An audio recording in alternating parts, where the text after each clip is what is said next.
A natureza anuncia a primavera numa sucessão de humores imprevisíveis. Chuvas e ventos alternam com o sol, a umidade roxa dos dias que dão à ilha o tom quaresmal da época.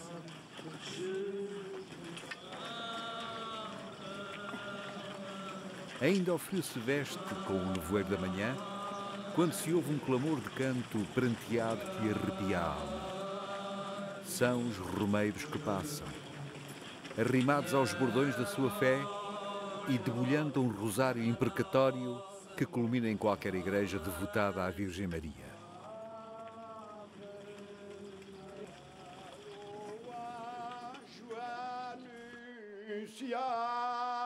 É uma peregrinação de penitência e desagravo, de oração e abstinência, em conivência com a população das freguesias por onde passa.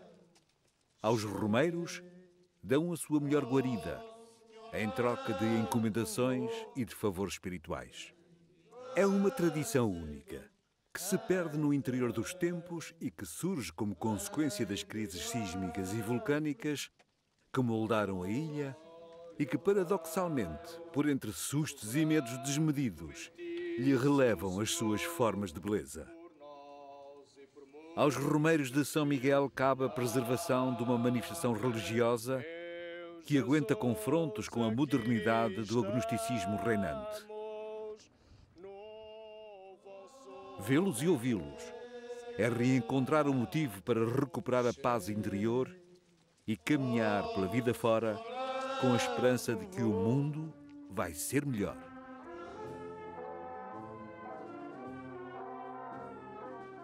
A beleza da fé ou a fé da beleza dá sentido ao cotidiano deste povo que gosta de viver cumprindo os seus compromissos com Deus.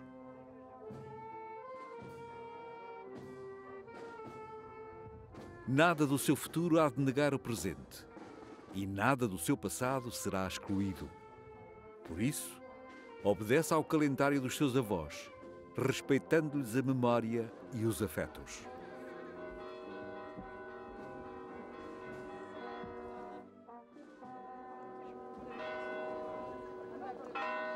Exemplo disso é a procissão do viático, dita dos enfermos, que todos os anos se realiza no domingo de Pascoela, na paróquia das Furnas. E sempre com a mesma fé e esplendor. O clero paramenta-se com pompa e circunstância, levando as hóstias consagradas que dará a cada doente acamado. A procissão organiza-se com toda a solenidade, incorporando irmandades religiosas, filarmónicas, fiéis e um bando de anjos fingindo ser de verdade. A primavera também está presente. Ela atapeta de flores todas as ruas por onde passa a procissão. É nelas que o olhar se deve demorar. A maravilha dos tapetes de flores suspende a respiração. Que bela e surpreendente é a arte das mulheres e dos homens que dão forma e cor a essa tapeçaria gigante por onde passa o Senhor dos Enfermos.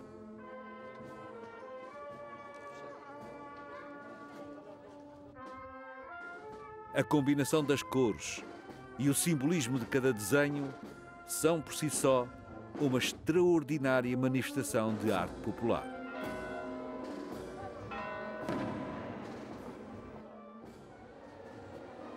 Todos os anos, durante o fim de semana da Quinta Dominga do Espírito Santo, é promovida aquela que, muito justificadamente, é considerada a maior festa religiosa dos Açores.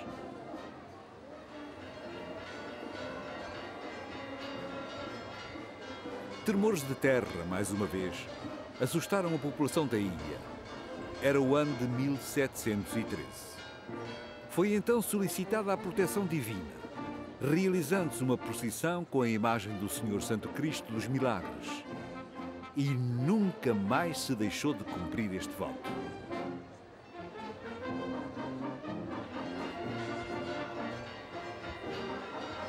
O brilho e o aparato da procissão de domingo são impressionantes. Nela se incorporam o clero, membros do governo regional, confrarias e instituições culturais e de solidariedade social, militares, filarmónicas e gente, muita gente. No meio da multidão, aos ombros dos membros da sua Irmandade, a imagem do Senhor Santo Cristo passa, em seu andor coberto por dossel e informado por flores multicolores, trajando capa de veludo bordada a ouro e pedraria, ostentando cetro e diadema de mais ouro e pedraria, em contraste profundo com a cana, a coroa de espinhos e o manto roto do Ecce Homo, descrito no Evangelho de São Mateus. A festa termina com uma vistosa sessão de fogo de artifício. O ciclo do tempo anuncia que, poucos dias depois, o verão vai chegar à ilha.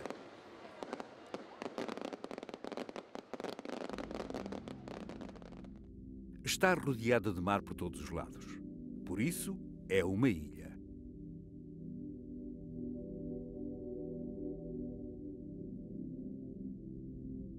Aqui ninguém sabe viver sem a presença do mar.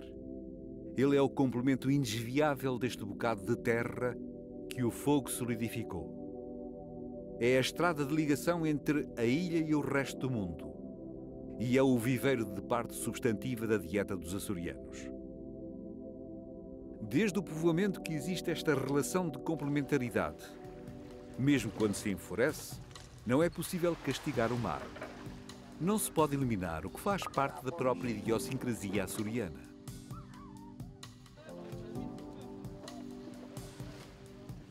Depois, a história dos Açores é feita de mar.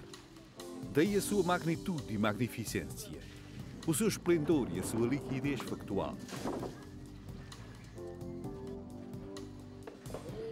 Por isso, nunca é demais reconhecer o quanto a ilha depende da imensidão do mar.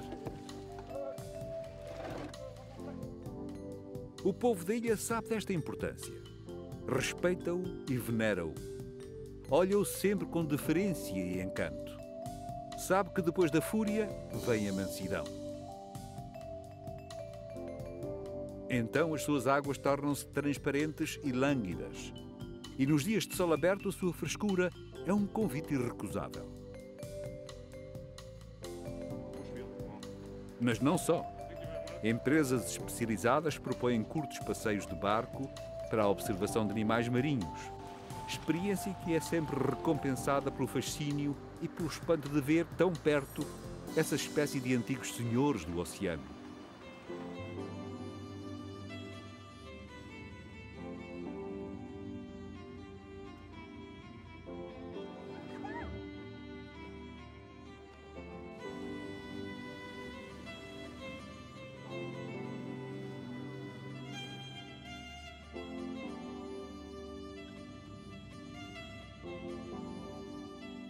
Povoadores seculares das águas, eles mostram como equilibram o seu próprio habitat, sem leis e sem conflitos, obedecendo apenas à intuição da sua liberdade.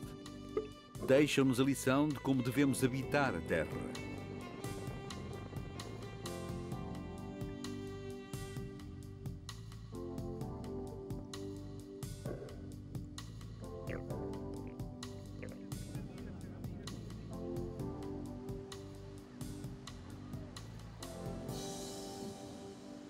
Porém, quem gosta de sentir no corpo a frescura viva das águas do mar e comportar-se com a mesma agilidade dos animais marinhos, encontra à volta da ilha muitos locais de eleição.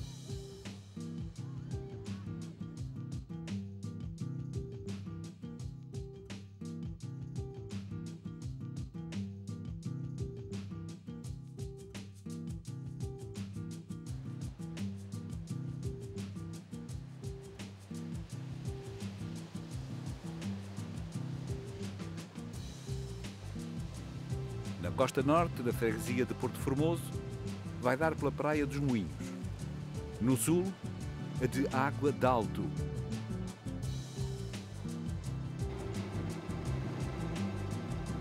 E no ilhéu de Vila Franca, depara com uma piscina natural, redonda como um anel, com as suas águas brilhante transparência como se fosse o espelhinho de carteira por onde a ilha retoca a maquiagem e revê o penteado dos seus longos cabelos verdes.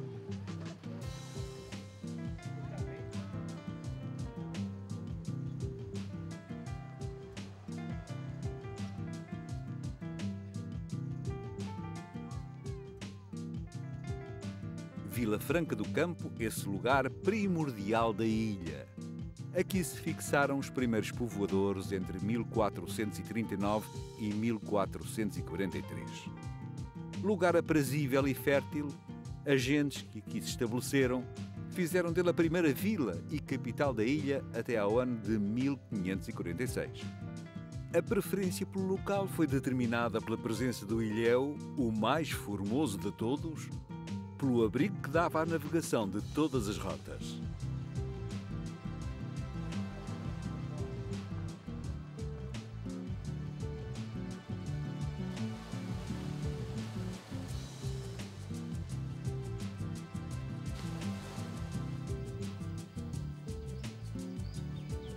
Parte significativa da história inicial da ilha de São Miguel passa por esta vila, que, no entanto, verá perder a sua importância após o sismo de 1522, que a destruiu de forma implacável.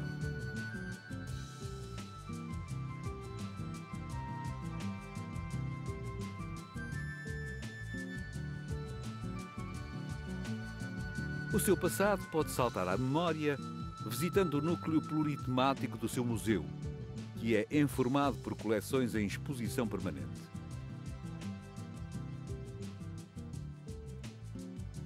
Podem ver-se peças de mobiliário e equipamento doméstico diverso, técnicas de produção alimentar, artes decorativas, instrumentos musicais, latoaria e, sobretudo, cerâmica.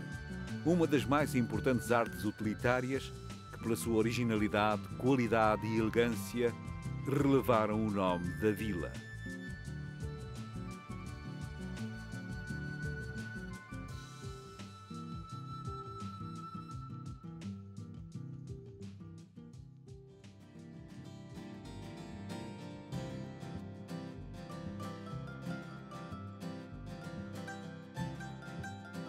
Mas também a nível da arquitetura, Vila Franca do Campo dá testemunho histórico a reter, nomeadamente pelos exemplares que figuram no seu centro urbano, construídos ou reconstruídos após o sismo e destinados a serviços públicos, civis e religiosos. Visite a Igreja Matriz, o Hospital e a Casa da Câmara.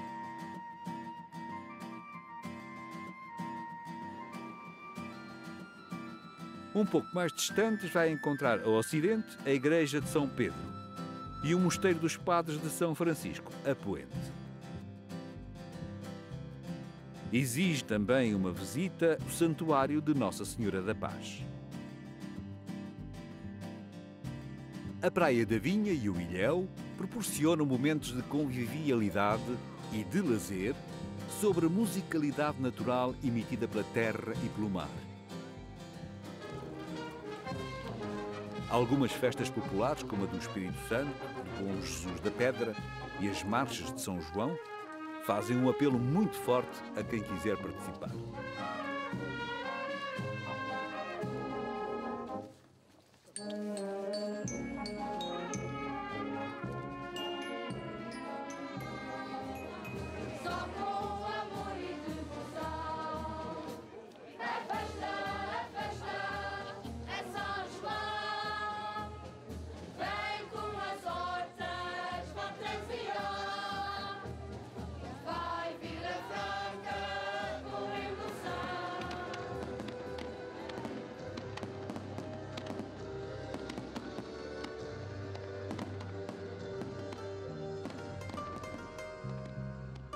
Procure saborear a gastronomia local e, acima de tudo, ninguém evite o bom gosto de apreciar as queijadas da vila. Acompanhe uma queijada da vila com uma xícara de chá da ilha. Faça-o com o sentimento de quem sabe o quanto é estranho a existência de chazeiros numa ilha plantada no Atlântico entre a Europa e a América. Mas o ciclo da laranja deixara escapar o seu vigor económico e era preciso descobrir outras fontes de rendimento. Impunha-se diversificar culturas. O chazeiro chegou à Europa vindo das regiões montanhosas do sul da China, cumprindo o itinerário das caravanas da seda.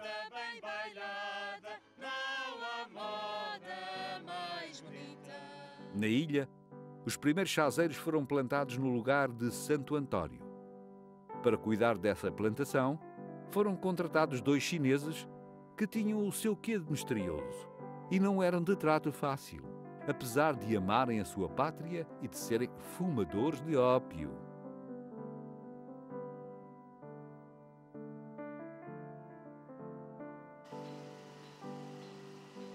Em 1879, obteve-se o primeiro chá preto de qualidade, embora só fosse comercializado no mercado local em 1884, depressa se transformando em bebida popular. Atualmente, a produção de chá passou à atividade museográfica. Por isso, é ainda possível ver algumas áreas de campo cultivadas de chazeiros. Em toda a Europa, a cultura do chá já só acontece em São Miguel.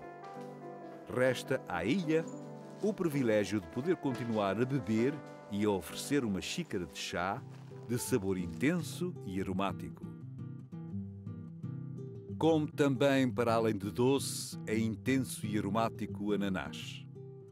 Originária da América do Sul, a planta do ananás chegou a São Miguel no século XIX, destinada a ser planta ornamental. Depressa se deu conta da sua qualidade e rentabilidade económica, logo começou a ser cultivada em estufa. O êxito desta cultura acabou por dar origem, em 1873, à Sociedade de Cultura de Ananases. Com um ritual de cultivo pragmático e moroso, como se depreende a leitura do Manual do Cultivador de Ananases na Ilha de São Miguel, escrito por Manuel Botelho Guzmão, datado de 1874, o ananás foi merecendo reconhecimento internacional, aumentando assim a sua exportação.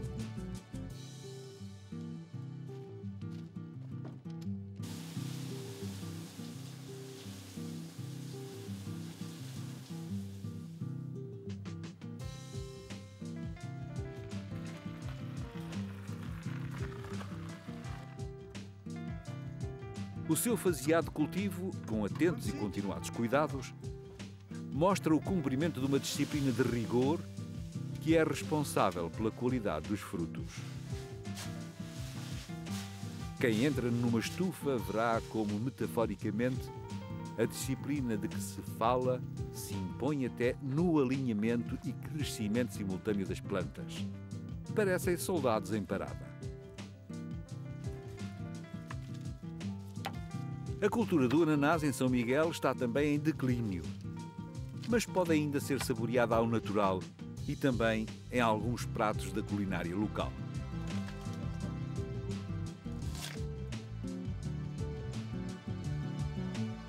É interessante notar que a reação ao declínio do comércio da laranja tivesse sido a opção pela diversidade de culturas, como a do chá, do ananás e do tabaco, todas elas voltadas para o prazer. Originária das Antilhas, a planta do tabaco foi trazida para a Europa pelos espanhóis e era considerada planta medicinal. É já a meados do século XX que o consumo do tabaco em cigarro perde as suas virtualidades, passando a sofrer uma perseguição sem tréguas, com resultados, por enquanto, contraditórios. Mas o cultivo do tabaco deixa de fazer sentido, e as tabaqueiras são uma espécie de inimigo público, que não se abate porque muito se ama. Atualmente, a cultura e a industrialização do tabaco acontecem somente em São Miguel. Merece a distinção e o monopólio.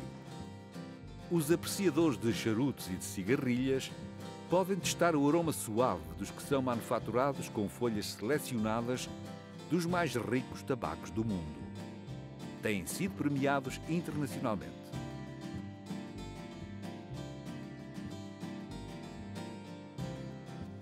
Fumar um charuto da ilha é, sem dúvida, um requinte que, não devendo ser apregoado, não deixa de retratar um costume social aristocrático e elegante. E de prazer, claro.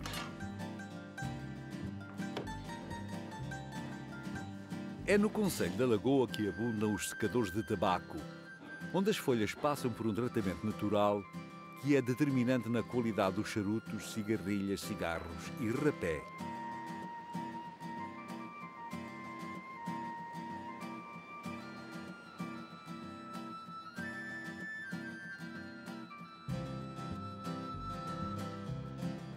Sede do concelho, a Vila da Lagoa, criada em 1522, individualiza-se pelas suas fábricas de cerâmica, onde eram produzidas peças de utilidade diária e que se distinguiam pelo seu aparato estético.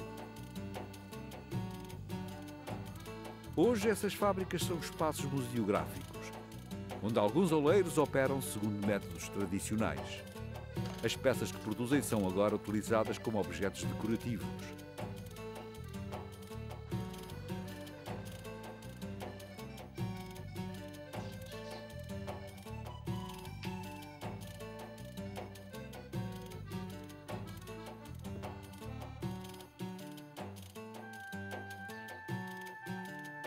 Ganham também projeção os fazedores de figuras para presépios, que cumprem a função de manter vivo na memória um dos ofícios que marcou a economia do concelho e que, ao longo dos anos, revelou o engenho de muitos artistas populares da especialidade.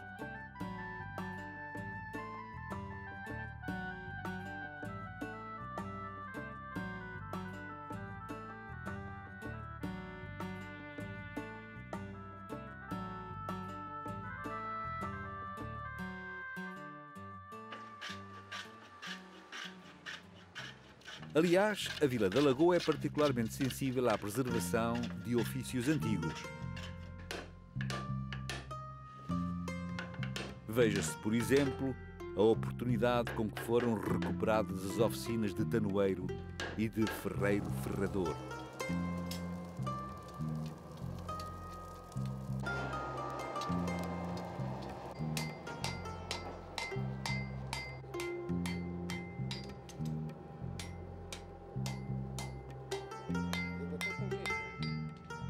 No entanto, há que revelar o património arquitetónico da vila, merecendo visita cuidada o convento dos franciscanos,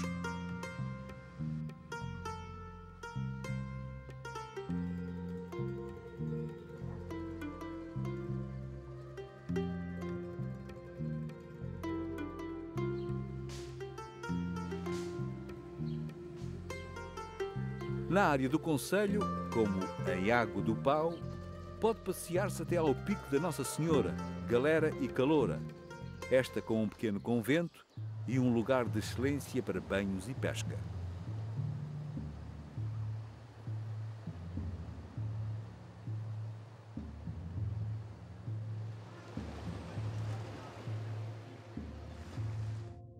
Certamente, ser-se-á surpreendido por uma beleza que é feita de envolvências paisagísticas verdejantes, emanando uma poética estimuladora dos sentidos.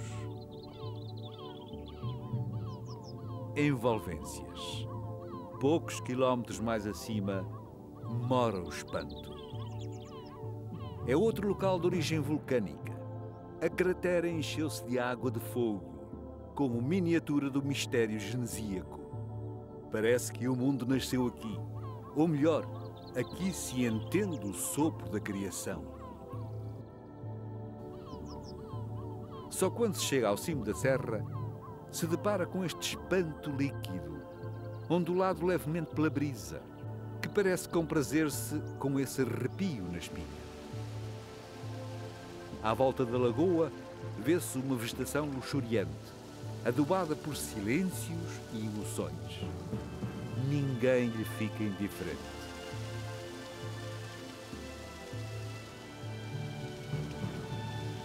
De passagem, pode aproveitar os benefícios de um banho em água aquecida no ventre da terra e despejada em cascata.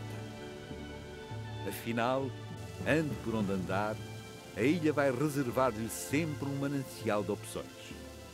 E todas elas derivam desse misterioso conluio que existe entre a água, o fogo, a terra e o ar. Nesta ilha é de fogo que se faz água. Água que cria seus cursos próprios que a conduzem até ao mar. O seu caudal determinou a fixação de gentes e também uma onomástica simples e direta, como Ribeira Grande. Desde 1981 que é cidade, graças à mesma dinâmica social com que fora elevada a vila em 1507. É uma cidade-museu pelo conjunto de edifícios civis e religiosos que apresenta, construídos nos séculos XVII e XVIII. A densidade destas construções torna-se indesviável de qualquer roteiro que pretenda dar conhecimento do valor patrimonial da ilha. Assim, devem ser visitados os passos do concelho, com vestígios arquitetónicos do século XVI. A Igreja Matriz, com a particularidade de sua torre sineira dupla, a curiosidade do seu arcano e o tríptico flamengo dedicado a Santo André. A Igreja da Misericórdia, com o barroco mais impressionante dos Açores. A Igreja da Senhora da Conceição e outras de variada evocação santoral. Juntem-se as ermidas, todas elas de valor patrimonial, e as casas solarengas, e até alguns exemplares de casas menores, qual delas a mais sugestiva e representativa do tempo e do lugar. Num dos mais emblemáticos edifícios da cidade, foram instalados os serviços da Casa de Cultura. No seu interior, primorosamente conservado, um museu etnográfico sobressai pelo seu notável conjunto de equipamentos que testemunham profissões já extintas.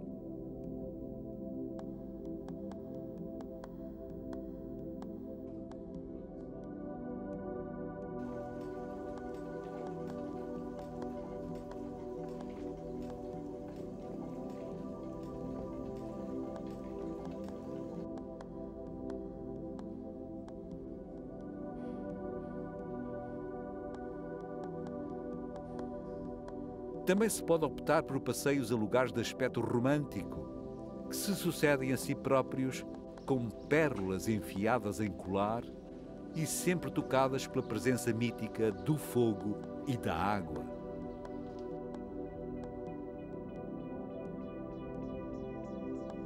Dádiva maior da atividade vulcânica é o Val das Furnas. E é também a mais autêntica se se tiver em consideração a presença de tantos sinais dessa atividade. Impressiona o número de caldeiras com o seu contínuo borbulhar de lava, enchendo o ar de fumo e de calor. É como se a ilha estivesse em permanente formação, compêndio de geologia para ensinar aos homens que o mundo não foi mais do que a vontade suprema de ordenar o caos. O Val das Furnas é assim o mais autêntico testemunho das forças que equilibram os elementos da natureza. Se por um lado as águas se separam para se aconchegarem na cratera, por outro, a terra deixa escapar o fogo das entranhas e o ar purifica-se enfeitado de fumarolas, odorizado levemente pelas emanações de enxofre.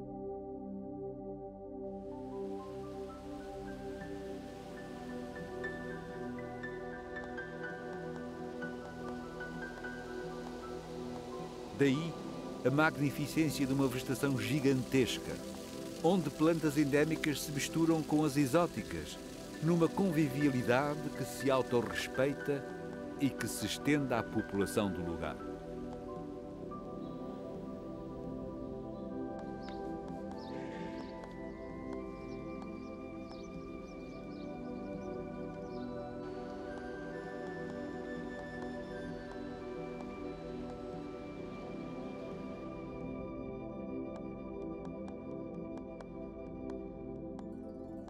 Por isso, o Val das Furnas se mantém como um dos raros paraísos terrestres que é possível habitar, com a sua generosa fertilidade, um clima de saborear à colher, ou como um desses cozidos que a imaginação do homem confecciona, abrindo uma cova no solo caído. Conhecido pelo cozido das furnas, é prato típico, considerado pitéu pelos seus admiradores. Come-se com apetite e com prazer. Não se lhe pode ficar indiferente nem fazer cerimónia. Depois sugere-se um passeio digestivo à volta da lagoa, apreciando a calma das águas e a paisagem que a circunda, descansando um pouco junto da ermida José do Canto. O Vale das Furnas é o lugar de todas as águas, quentes, frias, sulfurosas, gasosas, férreas, com e sem cheiro, com e sem cor, numa abundância e variedade propícias a todas as sedas. Já que se fala de águas, é conveniente passar pelas termas medicinais. Quem sabe que benefícios lhe podem advir. Torna-se imprescindível uma visita ao Parque Terra Nostra. É um passeio de apaziguamento e de deslumbramento, onde moram árvores, arbustos e flores, a par de princesas encantadas, duendes, deuses do cotidiano, borboletas e pássaros. A realidade desvanece em sonho. O sonho é um mergulho nas águas férreas da piscina do parque.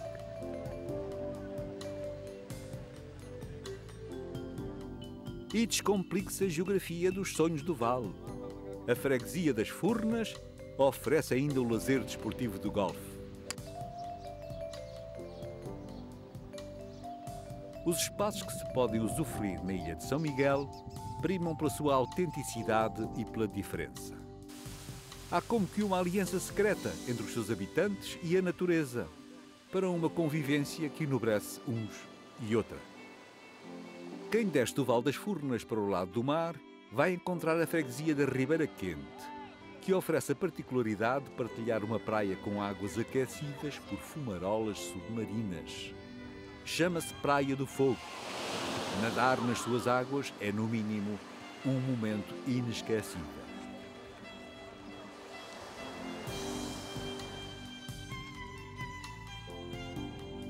É também lugar de pescadores que encontram o seu ganha-pão no mar pródigo de peixe. Por isso foi ao lado que os primeiros povoadores se fixaram. E logo souberam que, se pisavam terra firme, a ela tinham chegado através do mar.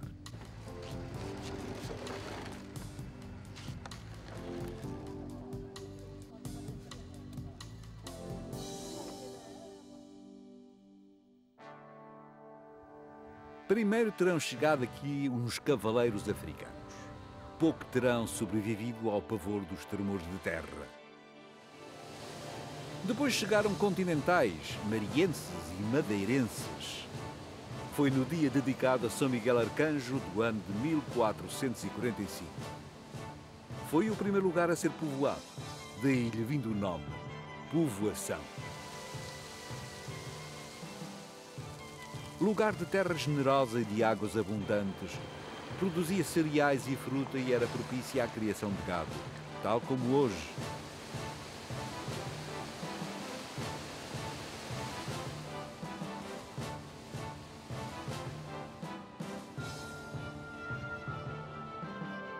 Só que os tempos mudaram e a Vila da Povoação não ficou indiferente às novas realidades, modernizando os seus espaços para poder oferecer conforto aos seus moradores e visitantes.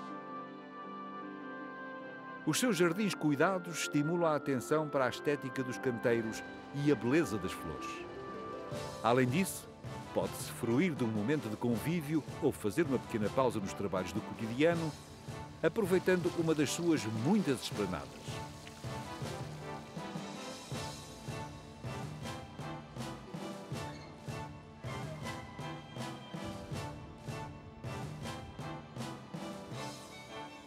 Quando se vai à povoação, não se pode ficar indiferente ao seu património arquitetónico, bem exemplificado nas igrejas Matriz e do Rosário.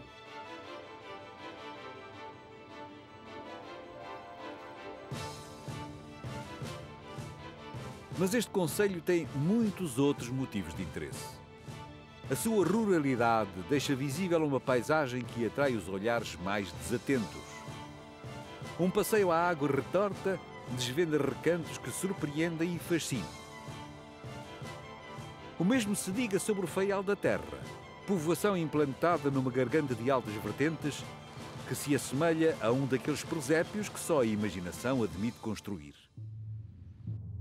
A configuração geofísica deste bocado da ilha indica também que se está à porta do acesso ao Concelho do Nordeste. Eis onde a natureza se demora e se detém na sua marca de origem. Por isso é lugar apetecido pela autenticidade das suas gentes e da sua paisagem. Paisagem que está em constante movimento e que vai deslumbrando sempre que o olhar dobra uma curva da estrada. Porque distante do principal centro urbano de São Miguel, mereceu o epíteto de a 10ª ilha.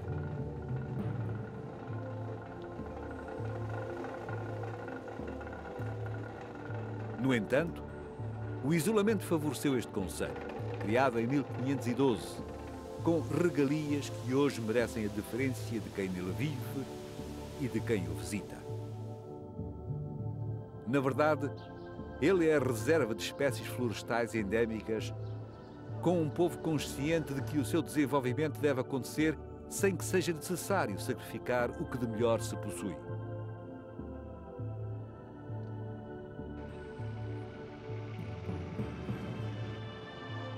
O tempo não parou. O que acontece é que o novo não se sobrepõe ao já existente.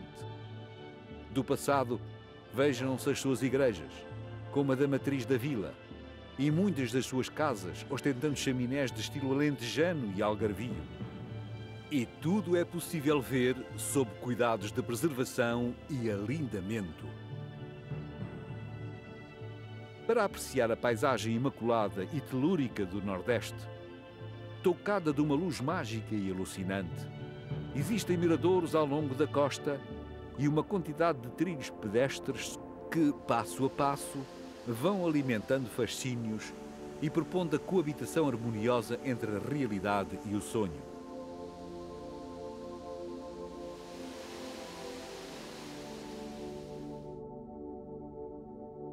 É na ponta do Arnel, com o seu farol e porto de pesca, que a ilha acaba. Ou começa. Depende apenas do ângulo de visão. Porque quando se sobe ao Pico da Vara, a montanha mais alta da ilha, sustém-se a respiração num outro tipo de entendimento. O da percepção de que o Gênesis se escreveu aqui com os caracteres de um alfabeto universal.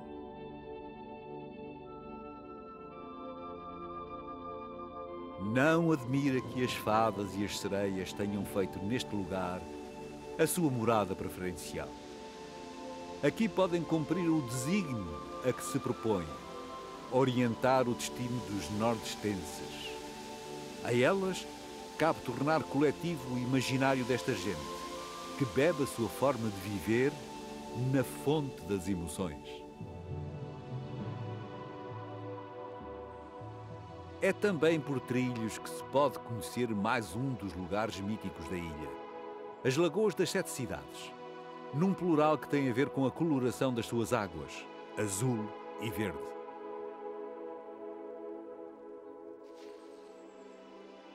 É um espaço lendário que faz esquecer a violência da sua origem, tornando-se no santuário da tranquilidade.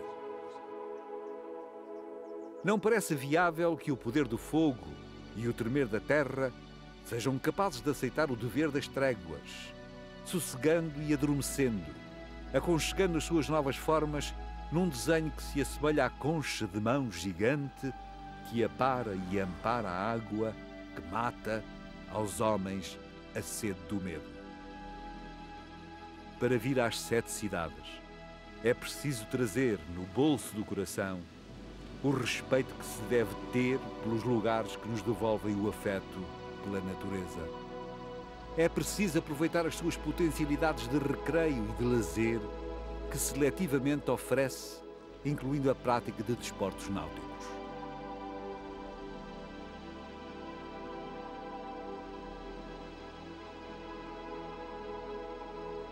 Sede política e económica dos Açores, a cidade de Ponta Delgada respira história e desenvolvimento. Elevada à cidade em 1546, é desde então o lugar onde o traçado antigo coabita com outros que se foram sucedendo em modernidade, sempre acrescentados de novas urbanizações.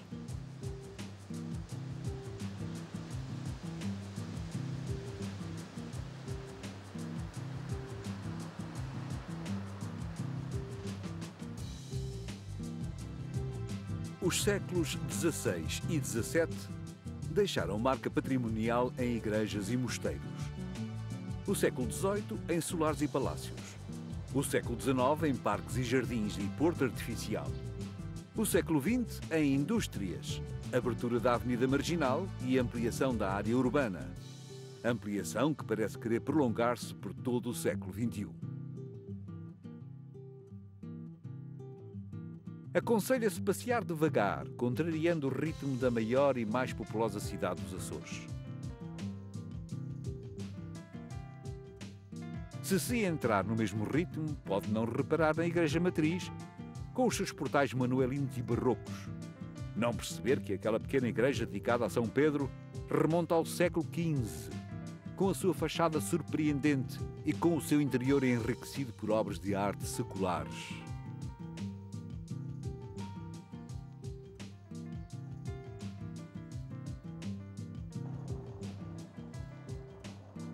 E pode passar alheio à Igreja de São José, dos princípios do século XVIII, com um inestimável conteúdo artístico.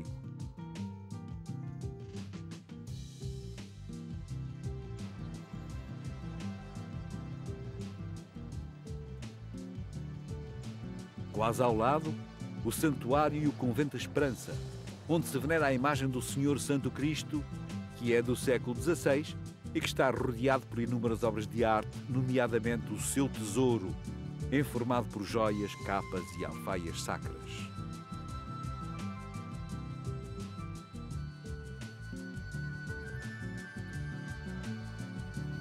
Obra exuberante, tanto no exterior como no interior, é a igreja do Colégio dos Jesuítas e o convento anexo.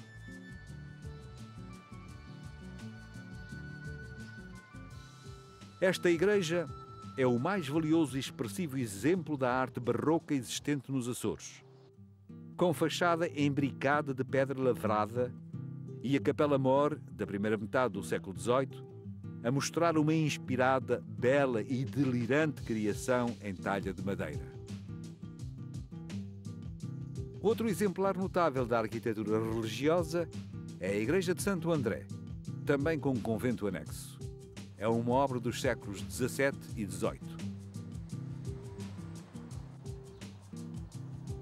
Na área conventual foi instalado o Museu da Cidade, de nome Carlos Machado. Neste museu figuram várias exposições permanentes dedicadas à etnografia, biologia, arte e ciências. Dignos de visita são também os Palácios da Conceição, da Fonte Bela.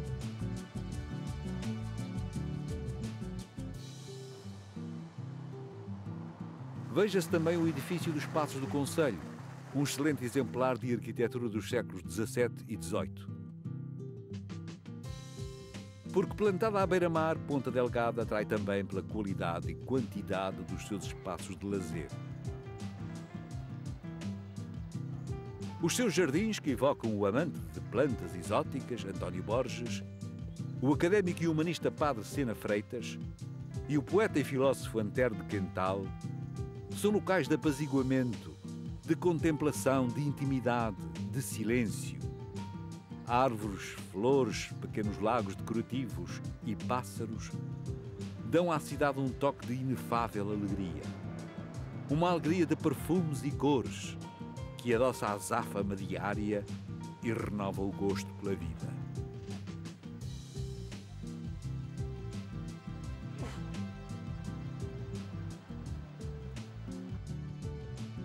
Em cada dia, Ponta Delgada é mais cosmopolita.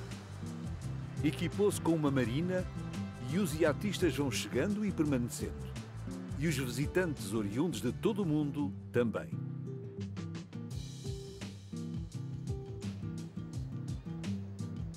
é a redescoberta da ilha que acontece. E desta feita já não está deserta.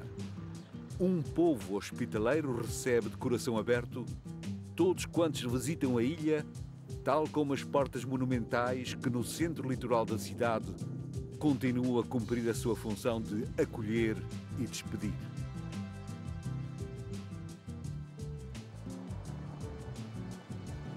É pela cidade de Ponta Delgada que se entra na ilha e é por ela que se sai. Entre a chegada e a partida, há que navegar num oceano de emoções, num barco chamado Ilha de São Miguel, com as suas velas de bruma, rumando de encontro ao âmago do fantástico e ao sonho dos afetos.